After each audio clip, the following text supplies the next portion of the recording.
Halo, selamat malam. Selamat malam Pak. Senang bertemu denganmu hari ini. Gimana kabarmu hari ini? Terima kasih ya Pak ya, baik-baik saja sih. Tapi ya ada yang ngerasa kayak berat aja gitu Pak. Oh, Nggak tahu kenapa, saya juga. oke. Terima kasih udah mau berbagi. Itu normal kok. Kadang juga merasa begitu tanpa alasan yang jelas. Hari ini mau ngobrol tentang kesehatan mental ya. Pertama-tama, kamu tahu nggak sih apa bedanya itu bimbingan dan konseling?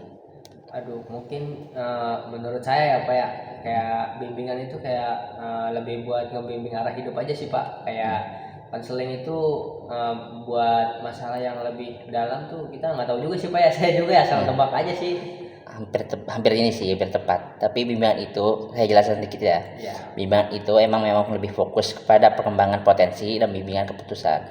Misalnya kayak kamu mau milih pilihan jurusan ataupun karir gitu. Nah, sedangkan konseling itu lebih berfokus kepada mencegah atau masalah emosional seperti stres atau kecemasan, kamu kesedih gitu. Atau kamu ketidak nyaman, kamu yang kamu rasakan sekarang, keduanya sama-sama penting kesehatan mental.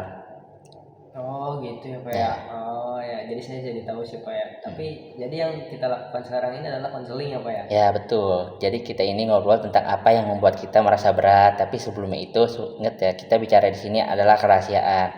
Kecuali jika ada bahaya yang atau orang lain, apakah bila bisa diterima? Bisa Oke, Mas.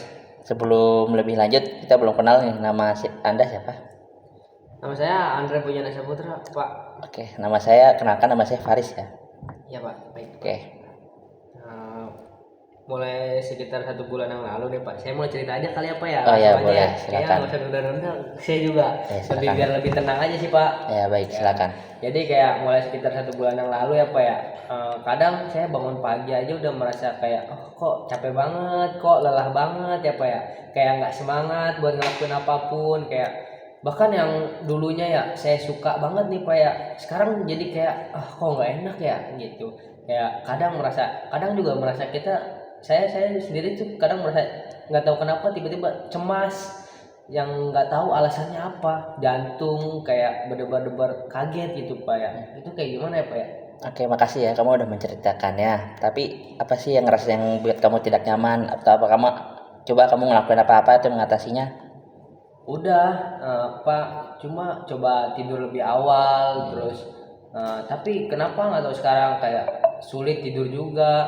Saya juga kadang minum teh hangat tapi masih aja nggak berubah. Kadang pengen ngobrol sama teman, sama pasangan saya sendiri, tapi saya juga takut mereka mikir yang aku tuh terlalu sensitif gitu Pak. Oke, kamu itu sudah berusaha mungkin ya. Yang penting jangan khawatir ataupun merasa takut, itu normal. Nah, ada beberapa hal kecil yang kita harus lakukan sehari-hari untuk meningkatkan kesehatan mental. Misalnya kayak mindfulness atau pikiran positif. Pernah mendengar gak? Mindfulness itu apa ya Pak ya? Jadi saya jelaskan sedikit ya. Mindfulness itu artinya menyadari apa yang sedang kita rasakan, pikiran dan yang dilakukan saat ini. Menilai tanpa menilai. Misalkan kamu nih lagi minum teh, coba perhatikan rasa tehnya gimana, suhunya bagaimana, dan rasa tenggorokanmu minumnya gimana. Itu bisa membantu kamu tidak terlalu berjebak dalam pikiran masa yang lalu atau masa depan yang bikin cemas. Oh, oke oke oke Pak, bisa dicoba nanti dan Pak ya. Kayak apakah kesehatan mental itu cuma tentang nggak sedih atau nggak cemas aja ya Pak? Oke, kesehatan mental itu lebih dari tidak ada gangguan. Menurut Organisasi Kesehatan Dunia atau WHO itu, kesehatan mental adalah keadaan kesejahteraan di mana seseorang bisa menyadari potensinya sendiri. Jadi kamu mampu menghadapi tekanan hidup sehari-hari, misalnya seperti bekerja secara produktif dan berkontribusi pada komunitas. Jadi itu tentang kesejahteraan secara keseluruhan, bukan cuma tentang tidak sakit. Oh begitu ya Pak ya. Jadi kalau aku merasa senang bisa melakukan hal-hal yang aku suka, itu juga bagian dari kesehatan mental ya Pak ya. Ya betul, itu namanya well-being atau kesejahteraan. Misalkan kayak waktu luang nih, kamu gunakan buat kayak kamu hobinya main apa, misalnya main Mobile Legends gitu, kamu main Mobile Legends. Nah, ataupun bertemu dengan orang yang kamu sukain, kasih ataupun kayak olahraga lah seperti futsal ataupun mau itu. Oh ada Pak, saya suka gambar sebenarnya. Oh, kamu suka gambar. Iya, tapi udah lama nggak gambar karena sibuk. dan juga nggak semangat gitu Pak. Itu bagus loh untuk melepaskan emosi, karena kan bagaimana juga kita kan harus mengatur waktu setiap hari seperti menggambar, bahkan cuma 10 menit, nggak perlu sempurna, yang penting ngeluarin apa yang ada dalam hati. Bisa dicoba sih Pak, tapi kalau rasanya masih berat terus apa harus ke dokter ya Pak ya? Ya mungkin karena konselor itu seperti bisa membantu ngobrol dan memberikan strategi penanganan. Tapi kalau misalkan sudah menanggapi aktivitas sehari-hari, misalkan kamu kayak sulit tidur ataupun jarang nggak bisa makan atau merasa putus asa gitu, itu lebih baik ke dokter mingguan. Karena disarankan ke spesialis dokter jiwa, karena mereka bisa memeriksa dan memberikan pelayanan yang sesuai. Jangan takut buat minta bantuan ya, karena bantuan itu tanda kuat kok, bukan lemah.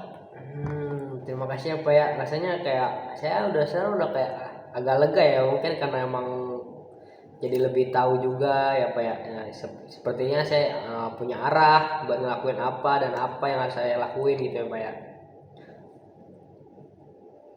Dari situ aja Pak. Oke, bagus. Apa yang kamu, kalau apabila kamu masih kepikiran ataupun masih bingung, kamu bisa menghubungi saya. Semangat buat kamu ya, untuk bisa lebih baik lagi. Oke Pak, terima kasih ya Pak ya atas hari ini. Terima kasih.